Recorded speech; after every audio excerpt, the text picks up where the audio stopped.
Voici une question dont la réponse va réjouir les uns et décevoir les autres. Que faut-il faire pour être le premier dans le royaume de Dieu? Les Saintes Écritures vont nous donner une réponse très claire aujourd'hui même à l'émission À travers la Bible.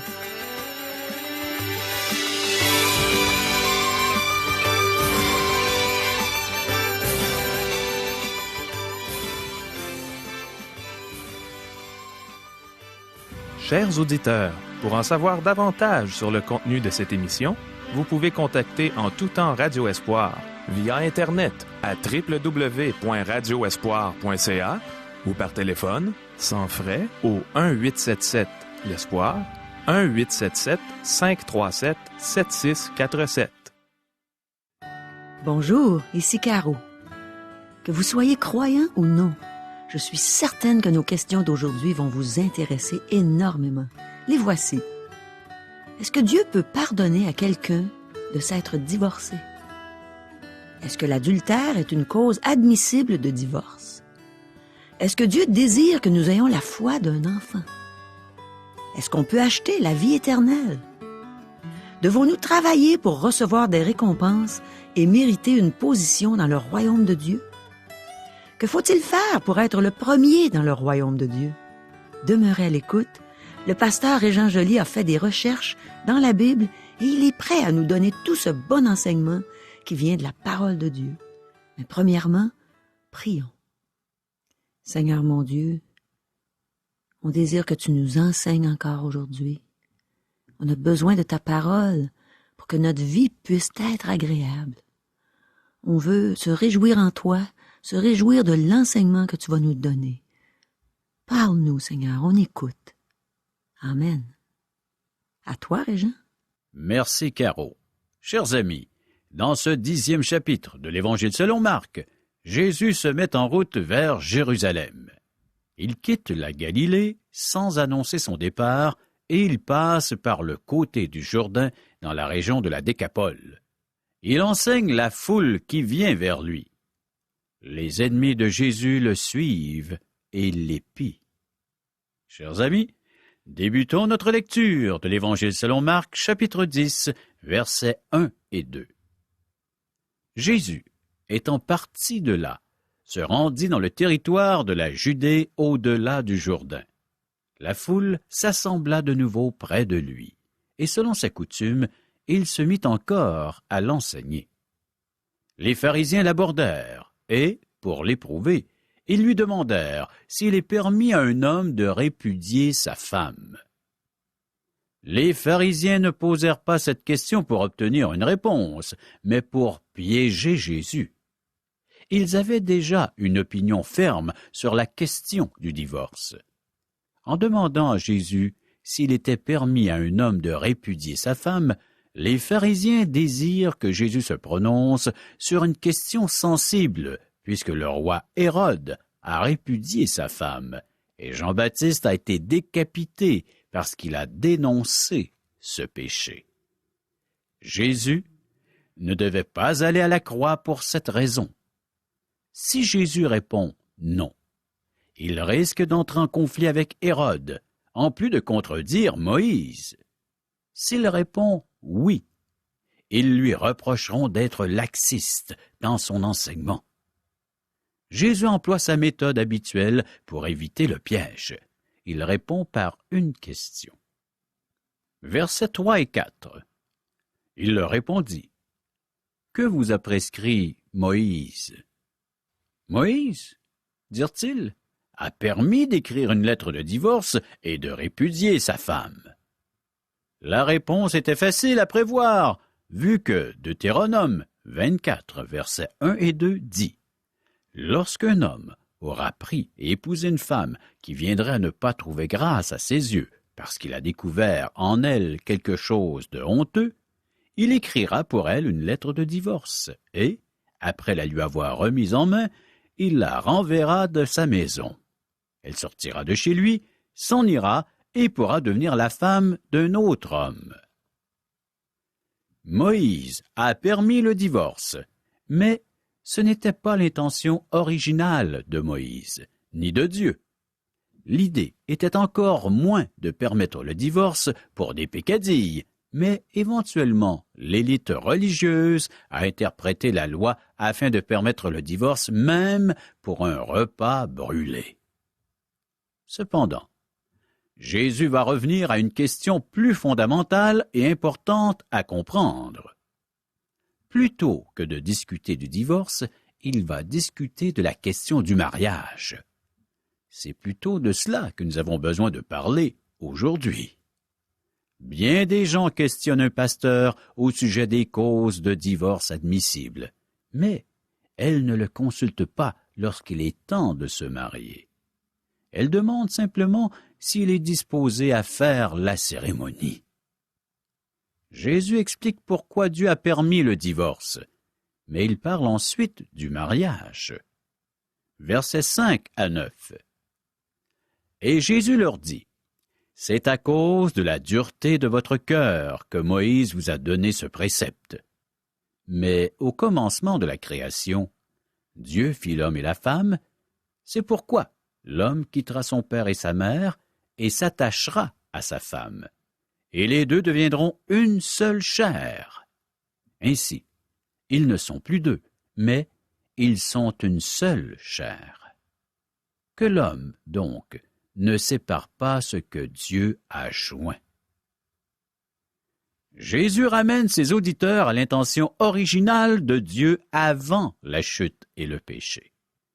Le divorce ne faisait pas partie du programme de Dieu qui avait quelque chose de meilleur en vue.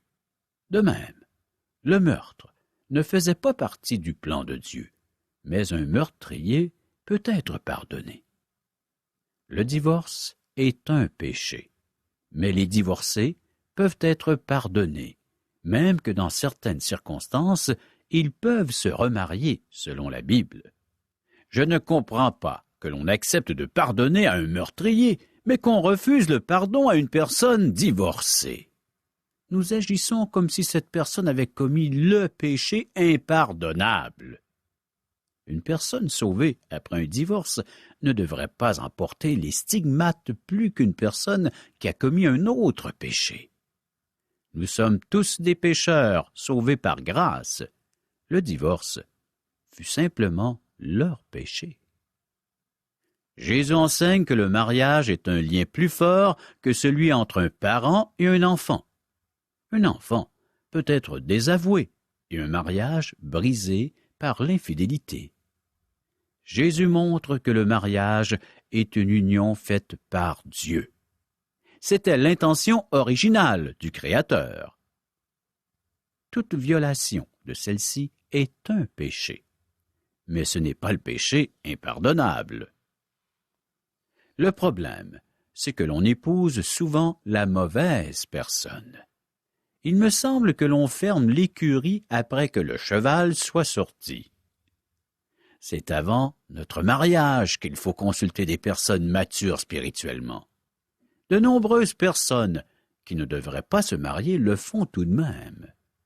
Le péché, c'est d'abord qu'ils se sont mariés. Mes amis, le mariage est quelque chose que Dieu veut arranger pour vous si vous le laissez faire. Versets 10 à 12. Lorsqu'ils furent dans la maison, les disciples l'interrogèrent encore là-dessus. Il leur dit, « Celui qui répudie sa femme et qui en épouse une autre commet un adultère à son égard. Et si une femme quitte son mari et en épouse un autre, elle commet un adultère. » Voilà l'énoncé contre le divorce, le plus fort que l'on trouve dans la Bible. Comment devons-nous l'interpréter? D'abord, il faut considérer tous les versets sur ce sujet afin de tirer la bonne conclusion. Matthieu donne l'adultère comme une cause admissible au divorce. Pourquoi alors Marc ne le fait-il pas? Marc écrivait aux Romains, qui ne connaissaient pas la loi mosaïque sur le divorce, alors que Matthieu s'adressait à Israël, qui connaissait la loi. Nous devons tenir compte de cela. Par contre, dans l'Épître de Paul aux Romains, chapitre 7, verset 2, ne traite pas de la question de divorce. Je cite, « Ainsi, une femme mariée est liée par la loi à son mari tant qu'il est vivant. Mais si le mari meurt, elle est dégagée de la loi qui la liait à son mari. Ici, Paul utilise une loi bien établie et bien connue afin d'illustrer la relation entre un croyant et la loi. Selon la loi mosaïque, le conjoint infidèle devait être lapidé. Deutéronome, chapitre 22, les versets 22 à 24.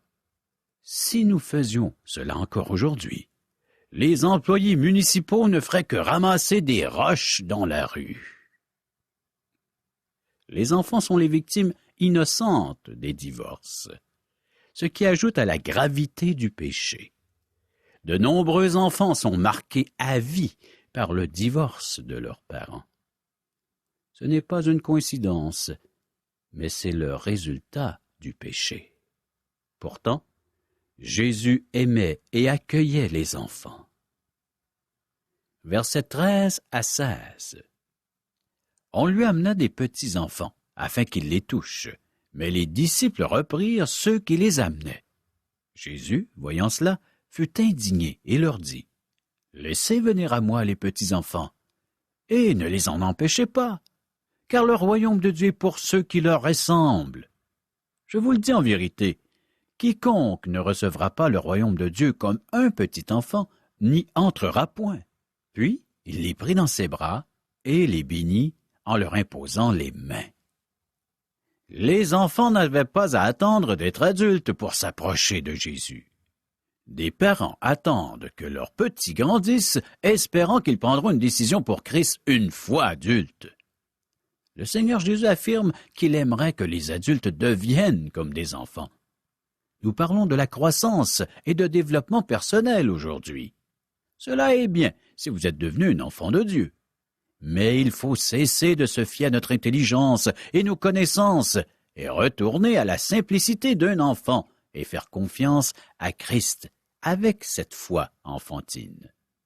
Christ a pris des enfants dans ses bras. Il les accueille. Versets 17 et 18. Comme Jésus se mettait en chemin, un homme accourut et se jetant à genoux devant lui. « Bon maître, lui demanda-t-il, que dois-je faire pour hériter la vie éternelle? » Jésus lui dit, « Pourquoi m'appelles-tu bon? Il n'y a de bon que Dieu seul. » À notre époque de matérialisme crasse, l'enseignement tiré de cet épisode avec le jeune homme riche s'applique encore. Jésus essaie de faire réfléchir le jeune homme. Il appelle Jésus bon, alors que seul Dieu est bon. Reconnaît-il que Jésus est Dieu? Versets 19 et 20. Tu connais les commandements?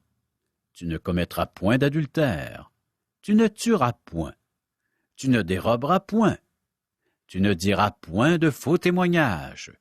Tu ne feras tort à personne. Honore ton père et ta mère. Il lui répondit, Maître, j'ai observé toutes ces choses dès ma jeunesse. Jésus lui donne les commandements qui s'appliquent aux relations entre les hommes, soit les commandements dans la deuxième partie des tables. Le jeune homme suivait ces lois et il le dit à Jésus. Versets 21 et 22. Jésus, l'ayant regardé, l'aima et lui dit, « Il te manque une chose. Va, vends tout ce que tu as, donne-le aux pauvres, et tu auras un trésor dans le ciel.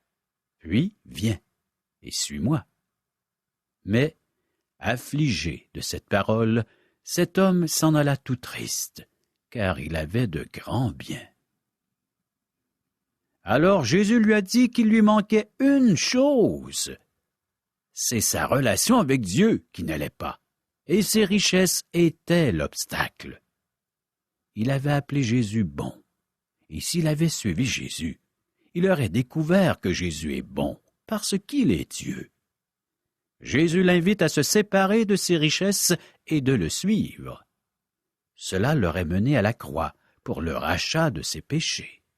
En effet, Jésus était en route pour le calvaire.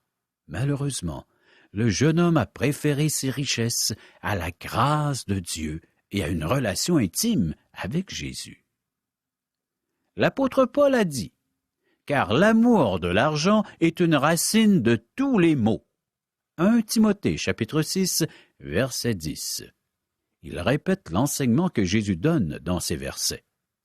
L'argent achète bien des choses, mais pas la vie éternelle. Un homme ne peut entrer au ciel grâce à son argent. Personne ne peut entrer au ciel par ses propres moyens. Versets 23 à 25. Jésus, regardant autour de lui, dit à ses disciples qu'il sera difficile à ceux qui ont des richesses d'entrer dans le royaume de Dieu. Les disciples furent étonnés de ce que Jésus parlait ainsi. Et, reprenant, il leur dit, « Mes enfants, qu'il est difficile à ceux qui se confient dans les richesses d'entrer dans le royaume de Dieu. Il est plus facile à un chameau de passer par le trou d'une aiguille qu'à un riche d'entrer dans le royaume de Dieu. » Seul Dieu peut nous faire entrer dans son royaume. Plusieurs pensent qu'on peut tout acheter avec de l'argent, mais quelqu'un a écrit « L'argent achète un lit, mais pas le sommeil. L'argent achète de la nourriture, mais pas l'appétit. L'argent achète des médicaments, mais pas la santé. L'argent achète une maison, mais pas un foyer. L'argent achète un diamant, mais pas l'amour. L'argent achète un banc d'église, mais pas le salut. » Jésus a invité le jeune homme à se défaire de la barrière qui le séparait de Dieu. Jésus a donné un avertissement au sujet des richesses. Maintenant, rendons-nous au verset 32. Jésus va aborder le sujet de sa mort et de sa résurrection. Jésus a toujours parlé de sa résurrection en même temps que sa mort. Versets 32 à 34. Ils étaient en chemin pour monter à Jérusalem, et Jésus allait devant eux. Les disciples étaient troublés et le suivaient avec crainte. Et Jésus prit de nouveau les 12 auprès de lui et commença à leur dire ce qui devait lui arriver. « Voici, nous montons à Jérusalem, et le Fils de l'homme sera livré aux principaux sacrificateurs et aux scribes. Ils le condamneront à mort, et ils le livreront aux païens, qui se moqueront de lui, cracheront sur lui, le battront de verges, et le feront mourir, et 3 jours après, il ressuscitera. » Cette annonce fut suivie par une requête montrant combien durs d'entendement sont les disciples. Jésus parle de sa mort et il s'inquiète de la position qu'ils auront dans le royaume. Verset 35. Les fils de Zébédée, Jacques et Jean, s'approchèrent de Jésus et lui dirent « Maître, nous voudrions que tu fasses pour nous ce que nous te demanderons. » Nous avons vu cet incident dans l'évangile de Matthieu. La mère des 2 disciples avait demandé des privilèges pour ses fils. Lorsque Jésus leur a demandé s'ils pouvaient être baptisés du même baptême que lui, ils ont répondu « oui ». Versets 39 et 40. Et Jésus leur répondit « Il est vrai que vous boirez la coupe que je dois boire, et que vous serez baptisés du baptême dont je dois être baptisé. Mais pour ce qui est d'être assis à ma droite ou à ma gauche, cela ne dépend pas de moi, et ne sera donné qu'à ceux à qui cela est réservé. » Jacques fut martyrisé et Jean fut emprisonné sur l'île de Patmos. Il fut peut-être exécuté, nous n'en sommes pas certains. Jésus n'a pas nié l'existence de positions dans son royaume. Nous voyons cependant que les positions ne seront pas assignées arbitrairement à quiconque en désire une. Ceux qui les recevront se préparent pour les occuper. Mes amis, le ciel est un don gratuit, mais vous devez travailler pour les récompenses, dont votre position dans le royaume. Ce n'est pas en se tournant les pouces ou en regardant la télévision, en nous gavant de chips, que nous nous préparons à être récompensés. Les récompenses sont le fruit de notre travail pour l'avancement du royaume. Verset 44. Et quiconque veut être le premier parmi vous, qu'il soit l'esclave de tous. Ce principe est contraire à ce que nous voyons dans le monde. Pour être parmi les grands du royaume, il faut se faire le serviteur de tous. Si nous aimons notre prochain, nous cherchons son bien. Jésus nous demande de servir, mais il a lui-même donné l'exemple en donnant volontairement sa vie en rançon pour nous, selon la volonté du Père et le dessein de la Trinité. Verset 45. Car le Fils de l'homme est venu, non pour être servi, mais pour servir et donner sa vie comme la rançon de beaucoup. Voilà le but de la venue de Jésus, chers amis. Il s'est rendu serviteur de tous. Poursuivons notre lecture, versets 46 à 53. Ils arrivèrent à Jéricho, et, lorsque Jésus en sortit avec ses disciples et une assez grande foule, le fils de Timée, Bartimée, mendiant aveugle, était assis au bord du chemin. Il entendit que c'était Jésus de Nazareth, et il se mit à crier, « Fils de David, Jésus, aie pitié de moi !» Plusieurs le reprenaient pour le faire taire, mais il criait beaucoup plus fort, « Fils de David, aie pitié de moi !» Jésus s'arrêta et dit, « Appelez-le. » Ils appelèrent l'aveugle en lui disant, « Prends courage, lève-toi, il t'appelle. » L'aveugle jeta son manteau et, se levant d'un bond, vint vers Jésus. Jésus, prenant la parole, lui dit, « Que veux-tu que je te fasse? » « Rabouni, lui répondit l'aveugle, « que je recouvre la vue. » Et Jésus lui dit, « Va, ta foi t'a sauvé. » Aussitôt il recouvra la vue et suivit Jésus dans le chemin. Chers amis, nous arrivons maintenant au récit de la guérison d'un aveugle, Bartimée. Cela s'est produit à Jéricho. Nous verrons cette guérison en détail lorsque nous étudierons l'Évangile selon Luc, car il en parle aussi. Certains théologiens nient que la Bible est sans erreur parce que Matthieu mentionne qu'il y avait 2 aveugles, alors que Marc parle d'un seul. En fait, Marc se concentre sur Bartimée seulement, car c'est lui qui a pris la parole. Lorsque quelqu'un attaque la Bible sur des détails pour lesquels il y a des explications très plausibles, alors je pense qu'il y a un 3e aveugle, celui qui interprète le texte. Nous n'avons pas le temps de donner plus de détails aujourd'hui. Cependant, Jésus a guéri Bartimée, et celui-ci l'a suivi, mais avec les yeux ouverts. Dans quelques jours, nous verrons la mort de Christ à la croix. Êtes-vous aveugle? Ou vous êtes-vous rendu compte que Christ est mort à la croix pour vos péchés? Regardez à la croix et suivez Jésus avec des yeux ouverts. Demandez à Dieu qu'il ouvre vos yeux afin que vous puissiez contempler Jésus comme sauveur personnel. Oui, chers amis, la Bible nous dit que le péché nous aveugle.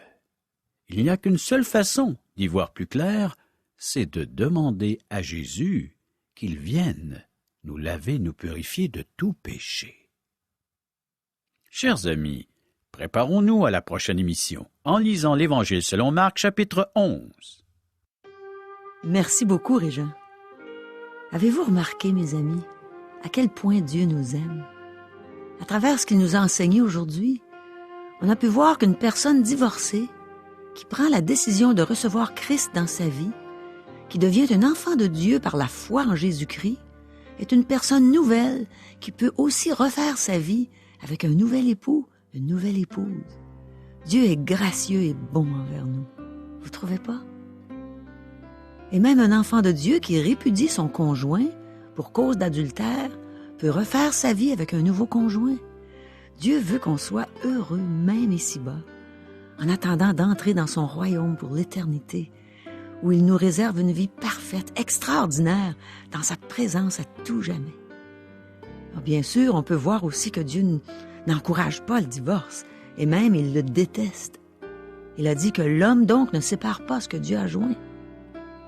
Pour ma part, je suis célibataire et je ne cherche pas un époux. Je suis heureuse comme ça. Et même, la Bible m'y encourage. Parfois, j'ai l'impression que Paul a écrit son épître aux Corinthiens au chapitre 7, au verset 34, juste pour moi. Laissez-moi vous le lire. « Celle qui n'est pas mariée s'inquiète des choses du Seigneur, afin d'être sainte de corps et d'esprit, et celle qui est mariée s'inquiète des choses du monde, des moyens de plaire à son mari. » Puis il ajoute au verset 40, « Elle est plus heureuse néanmoins si elle demeure comme elle est, suivant mon avis. Et moi aussi, je crois avoir l'Esprit de Dieu. » Alors Paul nous encourage à être célibataires si Dieu nous appelle à l'être. Je me reconnais en l'apôtre Paul, dans la manière dont il a été sauvé. Dans le livre des Actes, au chapitre 9, verset 3, il est écrit qu'alors que Paul était en chemin, il approchait de Damas, tout à coup, une lumière venant du ciel resplendit autour de lui, il tomba à terre. Et quand je me suis converti, Dieu a mis une lumière sur mes péchés et m'a amené à une repentance totale. Je pouvais presque physiquement voir la lumière autour de moi tellement que le changement était radical dans ma vie. Spirituellement, je pouvais voir cette lumière qui faisait contraste à la vie de péché que j'avais menée jusqu'à ce moment-là. Puis je suis tombée à la renverse devant la présence de Dieu. Ça a été extraordinaire. Puis ça l'est encore.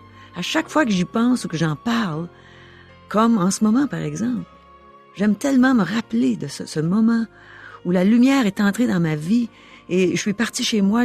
L'auto touchait pas au pavé, j'étais rendue au ciel. J'étais tellement heureuse. Et ça fait 26 ans que je suis heureuse d'appartenir à Dieu. C'est sûr que j'ai les pieds un petit peu plus sur la terre. C'est nécessaire aussi. Bien, je vous remercie, mes amis, de m'accorder le privilège de vous raconter la joie que j'ai d'appartenir au Dieu vivant, au Roi des rois, au Seigneur des seigneurs.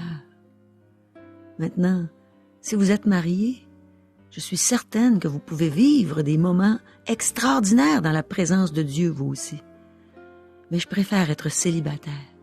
J'aime cette liberté que Dieu me donne d'aller sans contrainte vers les gens qui sont sans Dieu dans le monde pour leur annoncer la bonne nouvelle de la grâce de Dieu. Et quelle est cette bonne nouvelle?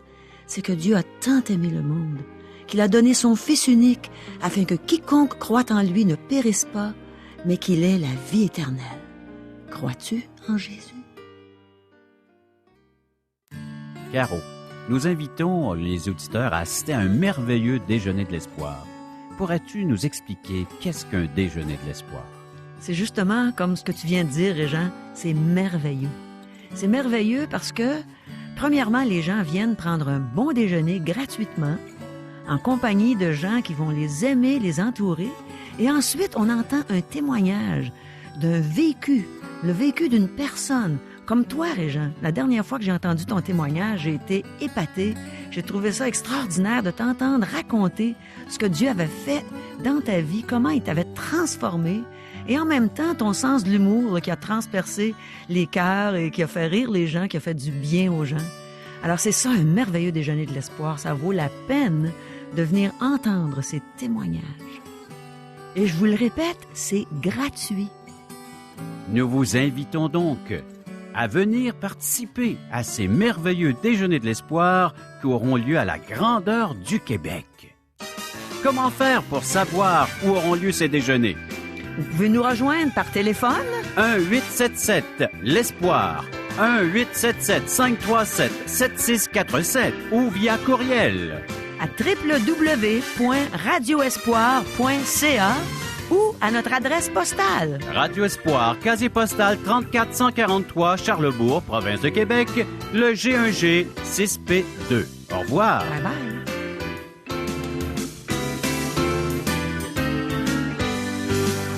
Cette émission vous a été présentée par Radio Espoir.